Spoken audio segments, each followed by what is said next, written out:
Silvia, as we know, the red lines are always red lines until they get crossed. Given that we now have Boris Johnson's 15th of October timeline, where do we think, given your sources in Brussels, where do we think there may be some fudging of those red lines? Is it possible we could get a salami slice approach to a partial deal, which ultimately then leads to further negotiations into next year? The reality is that it's very hard to answer that question because with Brexit, it's always impossible to predict what's going to be the ultimate compromise.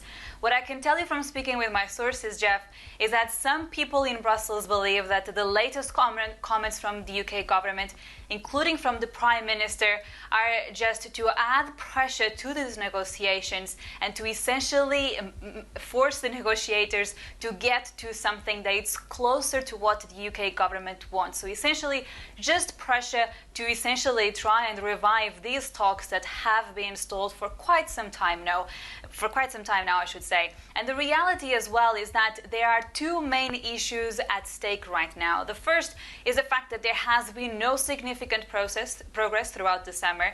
And the second one, that FT report that we got earlier this week suggesting that the UK government is preparing to override parts of the withdrawal agreement. That deal that was very difficult for both sides to put together and that allowed the UK to leave the EU in January of this year. Having said that, though, the report that I mentioned from the FT sparked a lot of comments, a lot of criticism as well from European officials in Brussels, including the head of the European Commission. Ursula von der Leyen said that it's an obligation under international law that the UK government actually implements that deal. And the reason why that's very important for the European side is that essentially because when it comes to the restrictions and the rules on goods moving from Northern Ireland to the rest of the UK and vice versa, the implementation of that part is seen as a crucial element to develop trust in these trade negotiations that we're witnessing right now. And the 8th round is indeed starting today in London.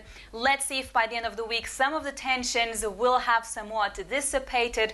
But the reality is that after this round, there's only one more scheduled before that mid-October deadline. So let's indeed see whether or not both sides will manage to reach a compromise.